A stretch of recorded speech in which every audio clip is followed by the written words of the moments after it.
You're listening to a Frequency Podcast Network production. The Brock and Dalby Podcast. This is the Brock and Dalby Podcast. Welcome to Wednesday. My name is Brock. I'm Dolly. Welcome to episode 420, by the way. Ooh, big episode. Pretty big news. Yesterday, the U.S. House voted 427-1 to release the Epstein list. That is the biggest one of all time. Clay Higgins is the one, if you are wondering. You got to check that man's devices immediately. I mean, at that point, I've seen the argument, right? He's trying to say that if all of this information is let out, that it could hurt potential witnesses or victims and all that stuff, which all sounds like something somebody who doesn't want the list to come out would say. It's also just crazy because he is a Republican, and all politics aside, you got to think of the fact that all the other Republicans still voted for yes. Right. Unless he was the first Republican to vote and, didn't get the memo that we're all saying yes. They all had a meeting and they just didn't tell him. Right. And he went out first and he was like, I'm saying no, right, fellas? And then he was left alone. Either that or Chris Higgins is like that one guy who makes the whole group order a gluten-free pizza just for him and doesn't pitch in. This is the Brock and Dalby Podcast. Canada's top 100 companies to work for list came out. Is our company on the list? Absolutely not. Of course they're not. Rogers is not on the list. But, there's a lot that they can take away from some of these other companies that are on here. I do love how you go, absolutely not. Listen, thanks for the paychecks. We can leave it at that. A lot of banks on the list. CIBC's on there. Royal Bank's on there. Bank of Canada is on there. Some surprising ones, too. Both the Sobeys Corporation and Loblaws. Oh. Both on the list of top 100 places The last to one work. you listed is very interesting. It's got to be weird working for one of these companies and combing through the list and being like, I disagree. Well, yeah, that's just it. Because, this list is obviously it's based on some employee satisfaction surveys and it's polling what is important, and it'll say what is this? Fidelity Canada supports a volunteer grant program allowing their employees to direct money to charities that they care about. It's that's really nice. Wouldn't rank super high on my list of what makes a place great to work for. I just feel like if I work for that company and I see all this stuff, it's almost like when you hear someone tell a story that you know is a lie. Right? Yeah. Where you're like, we have talked about this before. This is not how you actually feel. There's no way a high percentage of the employees that work for these companies would be like, yeah, put them on the list. Again, the Ford Motor Company, one of the top 100 places to work in Canada because it makes recognition a core part of its culture with public shout-outs and redeemable points for employees. So I guess that Ford family pricing thing's really working out for them. Sure. I do want to give a shout-out to Valley Mine. They're on the list as one of the top 100. Okay. Apparently they do, pretty good paychecks and then also co-op placements, learning stuff. I feel like that's a cool thing that some companies do is while you work for them, they give you a chance to learn how to do more stuff. I'll tell you the biggest thing that any company can do to make my list. To get up there, yeah. Money. Yeah. It's Good crazy. pay. None of these talk about that. There's vacation time and learning and bonuses and redeemable points, but not one of the top 100 companies in the little blurb under each one is pays fat stacks. Big paychecks. That's legit what you need. You need money, good benefits, and you know what else should be on there? Being treated like a human being. Yeah, that's probably one that a few places got kept off the list for. Benefits is a big one, though. I will say, all jokes aside, because we give Rogers the gears pretty hard on this show for people who sign our checks. I have great benefits here, and that does make it a lot easier to come into work on a daily basis. For sure. I agree on that. They cover a lot of massages for this train wreck of a back over I here. love my benefits, and I'm mainly saying this because if anyone was listening when we said absolutely not, I don't want to get in trouble. I love my benefits. We love Rogers as a parent corporation. Thank you for the dental and massages.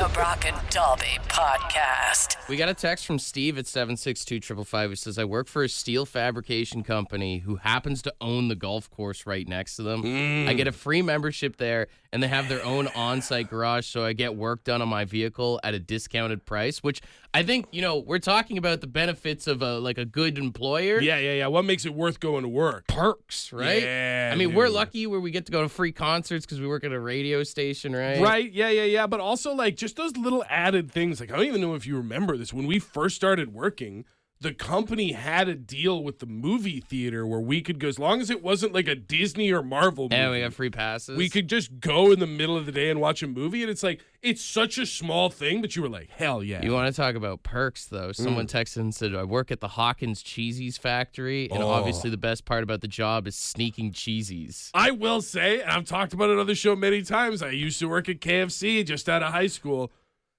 Being around the food was nice. Eating the KFC when you were hungry was just like, yeah, I'm going to walk by and sneak a chicken It's finger. like being a bartender at a strip club. You get a free show, you know?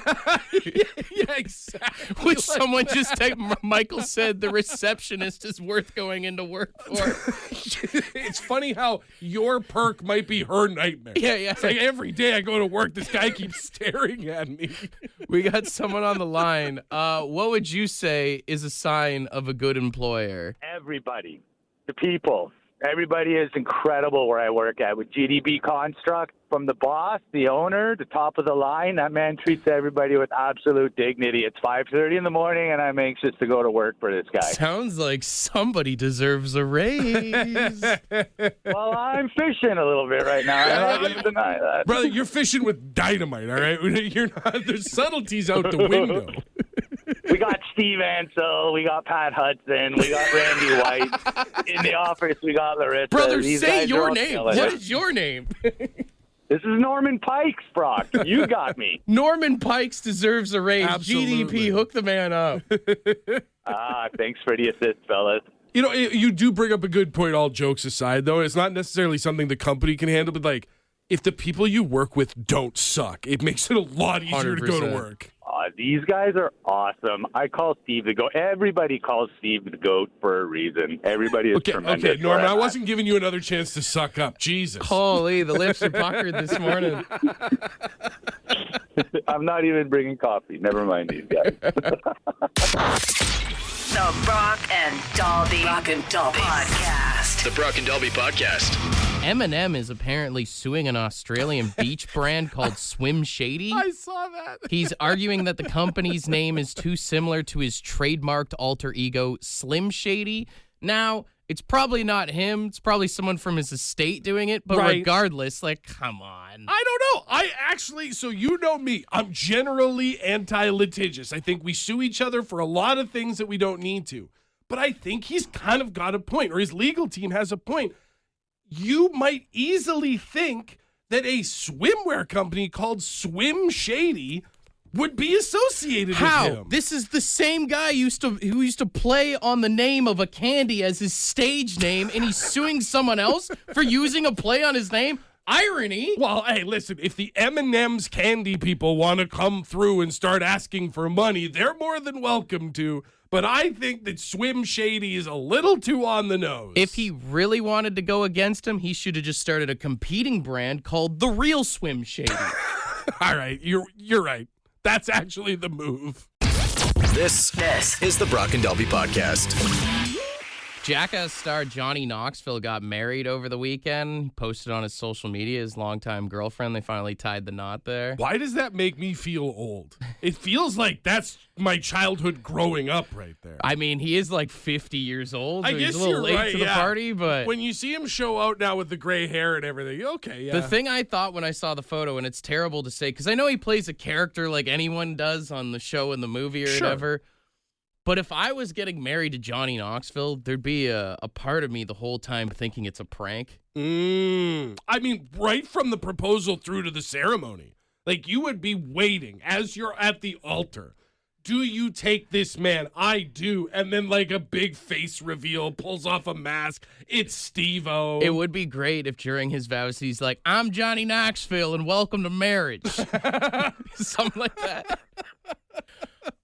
I'll say this, for the proposal, even that too, as soon as he got on one knee, he'd be like looking around for the cameras or something, waiting for like you said, like a Steve-O or a wee man to come in. I just assume that at all points in life with Johnny Knoxville, like as his partner, she's just constantly looking for cameras. Yeah. You'd have to. They have to probably have a rule that, like, do that inside the house, leave it alone. Right. These are no work zones, no work times. You are not allowed to prank me if you are offering me your hand Although in if marriage. Jackass was at its peak, I guarantee you that would be in a movie or something. Like, he'd get down on one knee, the bull would come running over to him. Dude, the whole the opening of the next Jackass movie would be fully shot at their wedding ceremony. Yeah, like yeah. them just doing elaborate nonsense. Gets pushed in a shopping cart into the curb, and as he's like on the ground wheezing, comes over and he's like, "Will you marry me?" That one cameraman's in the corner puking the whole time. Everybody's naked. Why are so many people naked? It's in a church. The Brock and Dalby Podcast. After talking about the idea of Johnny Knoxville proposing, it begs the question, are you allowed to be funny when you propose to someone? We've got Ashley, our resident female, who we like to ask questions that we don't have the answer to. What do you think? Are you allowed to be funny when you propose? As somebody who uses like humor and comedy when I'm nervous or just literally for anything, I think it would be okay. Like, I think it depends on your audience. Like it would work for me because of who I am. I would probably end up making a joke myself. But you definitely have to know your audience, I think. I think there's some girls that maybe wouldn't want it to be humorous. I was thinking, what if you did something where you're like, "Oh, babe, turn around. It looks like you got ringworm or something." Like you catch her coming out of the shower. Then you get down on one knee and you've got the ring with a gummy worm in there or something. Okay, but the problem is the whole time that's going on, in the back of her head, she's going to be like, "Okay, but what did he see? Like, is there actually something on me that he saw?" Like, but wouldn't the relief be the ring? Like, also, though, in your scenario, is she wet and naked? Is she just getting out of the shower? Hell yeah, she is. Just be prepared to catch her when she falls.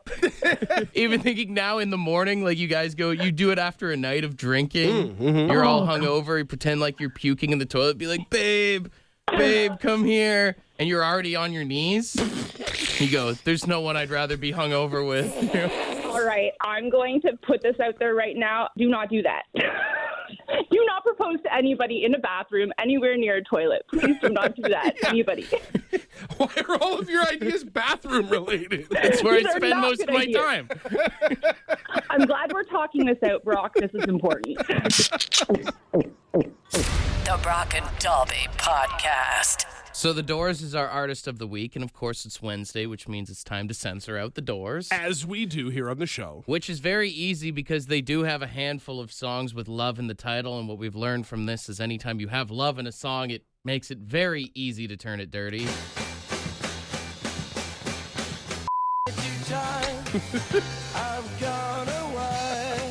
Right?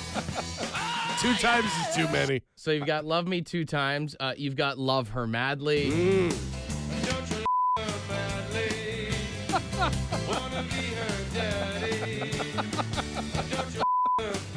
Which is what the song...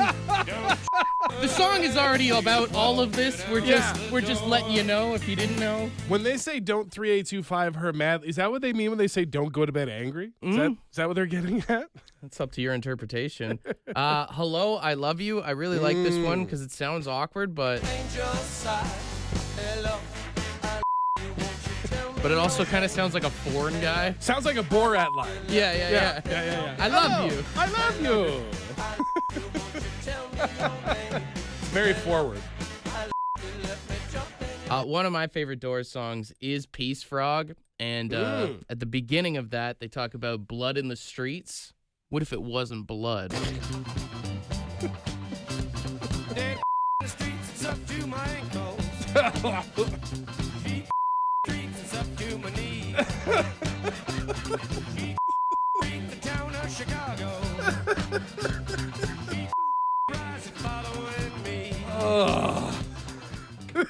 That is maybe the first time that we've had the beep sort of insinuate that particular direction. You're going to need a towel, that's for sure. Final one, of course, is, the most popular Doors song of all time.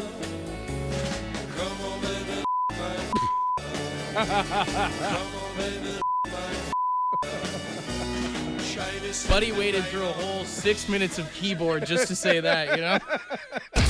This is the Brock and Dalby Podcast. It's time for Brock and Dalby's Draft. So, of course, yesterday the U.S. House voted 427-1 to release the Epstein list, which we can all agree is the worst list to have your name on. But we were thinking we could do a draft this morning. What's the best list to have your name on? Right. Not every list is a list of bad things or bad people. There are some lists that would be great to find your name on, and you did win rock, paper, scissors, so you get the first overall pick. I feel like I know what it's going to be. Well, I think the best list to be on is got to be the Sunshine list. Oh, the Ontario public sector you make 100K list. That means you're making some pretty good money. You're doing all right for yourself, right? Yeah. You got a good job as well. That would be a good one, although not what I thought you would take with the first pick overall, because to me, there's one list that is the best list to be on. Santa's nice list. You're getting presents this year, brother. I ain't worried about that anymore. He stopped showing up a long time ago. Well, that's because you're not on the list. He don't care what I do no more. Oh, being on the nice list means you're a good person, means you've done well, and means you're probably getting rewarded this year. Money over presents any day. Number 2, I'm going to go guest list. Oh, okay. Usually means you're skipping the line. Yeah. Maybe you're getting in for free. Also, if you're on the guest list, sometimes it means you're kind of a big deal. You're VIP. Yeah. Very likely VIP if you're on the guest list. Right? Yeah. See, I like what you were saying with your first pick. I really wanted to get the nice list. So for my second pick, I'm going to go to something similar. I'll see your Sunshine list. I want to be on the Forbes list of current billionaires. Oh, but that means you're a dick. I don't even... But you just said you don't even want to be on the nice list anymore. For $1 billion? Call me a dick all you want. For the guy who says he hates Elon Musk, I guess that's the whole Batman thing there. You become... I'll take his money and show him how to be a decent person. Well, we'll see. We'll hold you to that. But make me a billionaire. I'm willing to try. Coming in at number 3, I'm going to go with the Nobel Prize list because that means you're pretty smart. Yeah. Sometimes it means you're doing good for the world as well, too. Right, yeah. You've done something that's of merit, something that is an accomplishment. For my last one, I it's a very rare list. There's not a lot of people on it, but I think it'd be pretty cool to be on the list of sexiest person alive. Is that People Magazine? Put me on that list. Well, hold your breath on that one. I didn't say I should be on it. I said it would be a nice list to be on. I think there's one of the 3 that you picked that you could be on. I think I'm on the nice list. I'm pretty sure I'm on the nice list. And if I was a sexy billionaire, that would be perfect. My picks, I got Sunshine list number 1, I got guest list number 2, and I got Nobel Prize list in at number 3. I got Santa's nice list at number 1, the Forbes list of current billionaires at number 2, and People's sexiest person alive at number 3. I think it's safe to say you could call mine a wish list. The Brock and Dalby Podcast. All right, man enough to admit when I lost. For you, my friend, I do want to say thank you to the person who texted in. I voted for Brock because he had a real list. My lists were all real. I picked 3 legitimate lists. I just happened to be ineligible for them. They're fantasy lists is what they are.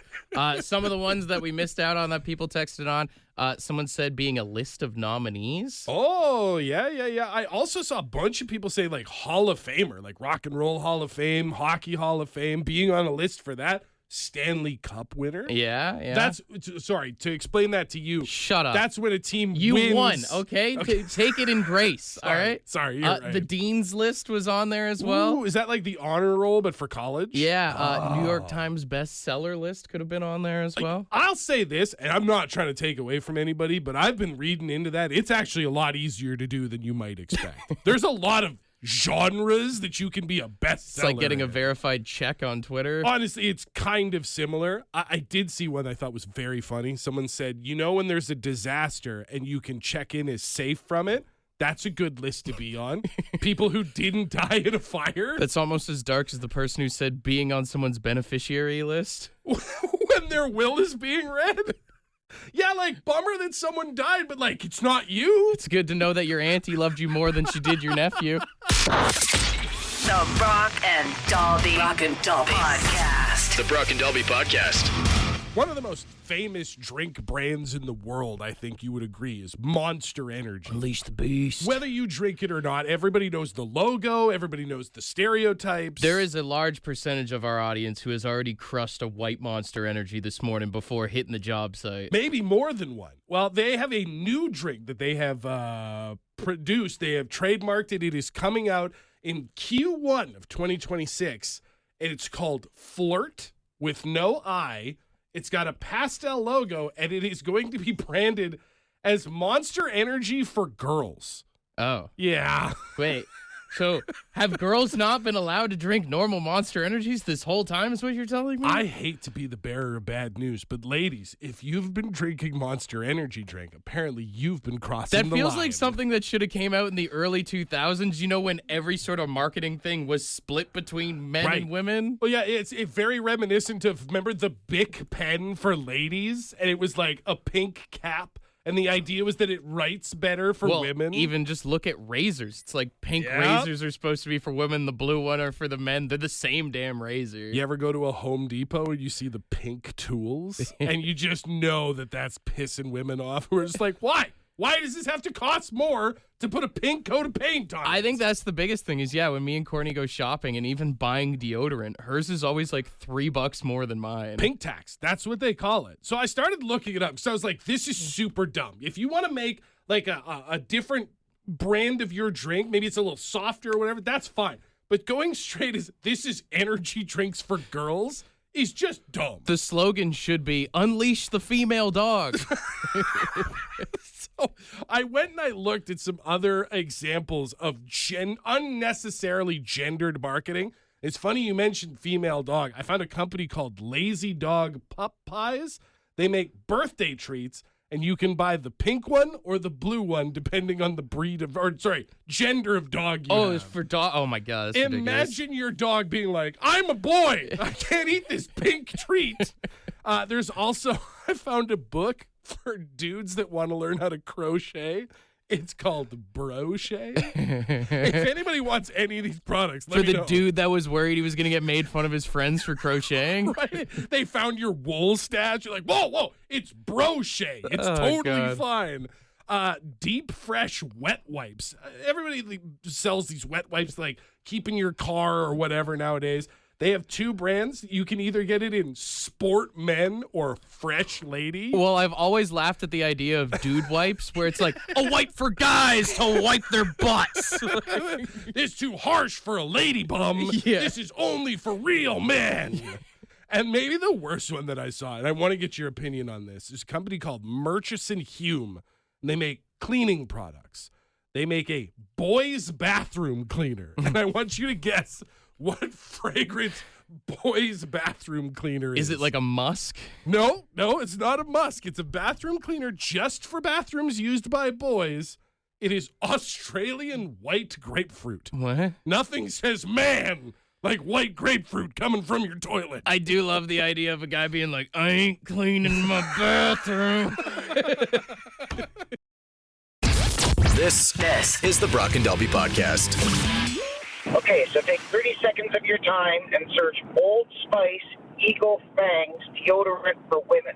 It's about a woman who posted how she was sick and tired of smelling like a spring meadow or a birthday cake and wanted a manly deodorant, so Old Spice delivered. Then you can send it to your SOs and they'll love it. You know what's funny is Courtney likes using my deodorant sometimes, but I also like using her deodorant because it keeps you drier better. Honestly, yeah, they've got it figured out. Yeah, but for every swipe, you're costing twice as much as she is. That's true. It is fiscally irresponsible. I never tell her that I use it, but she always knows because she'll find my armpit hairs on there. You don't clean your pit hairs off her pit stick? That's wild, brother. I just leave my pit hairs on there to remind her that I love her. You're marking your territory. You're marking your territory. Yeah, just a reminder that I'm still here. The Brock and Dalby Podcast.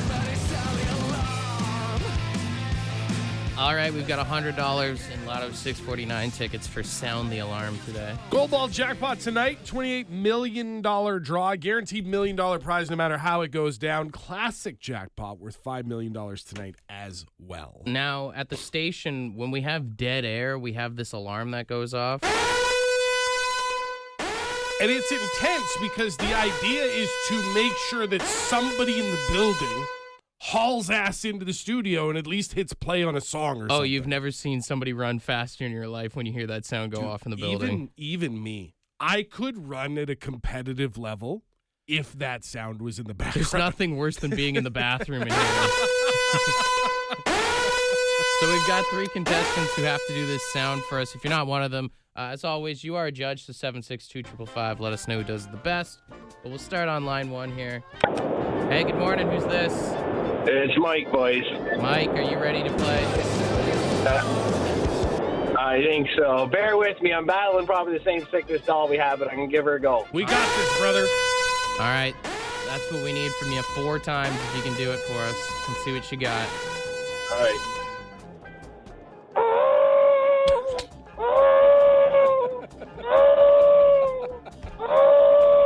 Why does it sound like you're tied up in someone's basement? Hey, well, you better run fast and put the air back on, fellas. All right, buddy. Stay on hold, Mike. We go to line 2 here. Very good. Caller number 2, what's your name? Joey. Joey, are you ready to play? Yes, sir. All right. We need you to do this 4 times for us. This is our dead air alarm. Whenever you're ready, take it away, brother.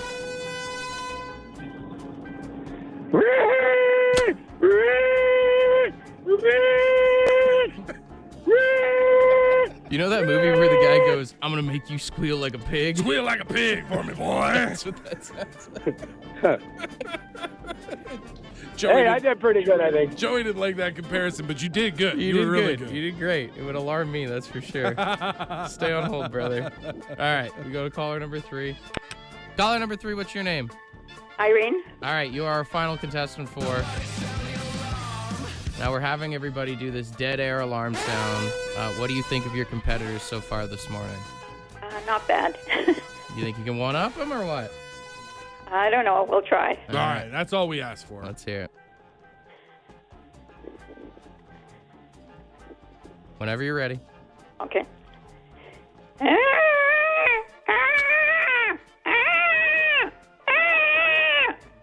You ever close a door on a cat's tail? Yeah. Like one of those Halloween tapes that your parents used to play. All right, hang on here. Thanks, Irene. Let's weigh out the options. So we've got someone trapped in a basement. Yeah. We got a pig squeal, and we got a cat. I like Joey, if I'm being honest. I felt like the pig squeal was really good. Yeah. I'm in for all 3. You could convince me in any direction, but my heart is saying line 2. Let me check the text line here. Yeah, resounding 2s coming in here at 762-555. Piggy, are you still there? You get the ding and the round of applause and $100 in Lotto 649 tickets, all right? He is in the drive-thru. Tim Martin there? He is not listening to us anymore. We're trying to give this man $100 in lottery tickets. Joey. Yes. Are you still there? Hi. Yes, sir. You won. Fucking right. Yes. Joey! And now you didn't. Now you didn't win. Oh. That's the rule. It's the immediate disqualification. It doesn't happen very often, but he hadn't even got the ding yet. Shame. You didn't get the ding. Now you get the bell. Well, Michael's still on the line. Yeah, Michael is good. I'll give it to Michael. Mike, are you still there? I am back. I hung up, and then I figured I'd call back because I heard him curse. Here we are. Well, It wasn't our first pick, but as long as you promise not to swear, we'll give you the lottery tickets. Hey, no, it helps. I got my boy in the car on the way to school, so we're set. He'll keep you together. Yeah. It's that line from The Simpsons. The two most beautiful words in the English language. Default. Yeah. The Brock and Dalby Podcast. The Brock and Dalby Podcast. Would you rather? Wednesday. Would you rather Wednesday? All right, let's get weird. 762-555. First question in. I mean, I guess I can't answer this because I'm not a parent, but would you rather fight Caillou as an adult or the kid from Paw Patrol as an adult? It's got to be Caillou. The kid from Paw Patrol is like a super genius. He has built a robot army of dogs that also can talk, which I assume he's responsible for. I guess you know what the better question would be? Would you rather punch the creator of Caillou or the creator of Paw Patrol? Oh, it's got to be Caillou. I don't think non-parents understand that, yes, Paw Patrol was annoying as a show that my kids were super into, but at the end of the day, oh no, they want to learn more about being a police officer or a firefighter or a construction worker. Just some whiny-ass kid all the time in Caillou. Caillou ruined children. If you let your kid watch Caillou unattended, they would start whining, they would start complaining. That kid sucked, and that show did harm to a generation of children. So you wish ill will to the creator of Caillou? Absolutely. I hope he has a Caillou. Someone said, would you rather bring back Diamond Vinnie Paul or bring back Ozzy? I think you got to go Ozzy. Yeah, I know it's 2 for 1, but love me some Pantera, but Ozzy's Ozzy. Ozzy's Ozzy. But it depends. How are we bringing them back? Peak Ozzy? Yes. That's just it. Yeah. If I'm just bringing back Ozzy as he was, let the man go. We also don't know. I mean, there's the rumors that Diamond Vinny wanted to get Phil back in the band and do a whole thing, but you never know. They could come back and be like, I still hate that guy. Right. Yeah. I'm even more mad that he did a reunion without us. Exactly. So I think in this case, I think it's Ozzy, although any of the above would be good.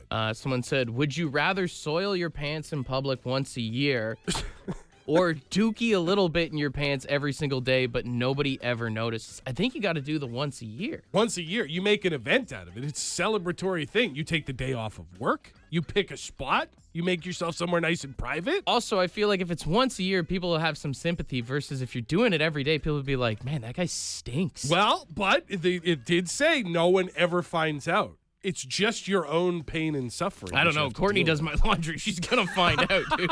She's going to have some questions for you. We got a few more. Would you rather have hands and feet like Edward Scissorhands or be stuck in the human centipede? I mean, come on. That's an easy one. You take the Scissorhands, right? Yeah, okay. I don't know why you're like, that's an easy one. And I'm like, please don't say centipede. Please don't say centipede. Unless you're at the front. I still would rather have the scissor hands. I would still rather have the scissor hands than have somebody's mouth sewn to my exit. Be the one time in your life that you could be in control of a situation, you know? My brother in Christ, if someone has been sewn to your backside, you are not in control. I mean, of I'm the captain of that ship, am I not? Want to be a part of the podcast? Leave a message on the Bad Line. The Bad Line is the answering machine for the Brock and Dalby Show. To get the number, text the word BAD to 762-555. Thanks for listening to the Brock and Dalby Podcast.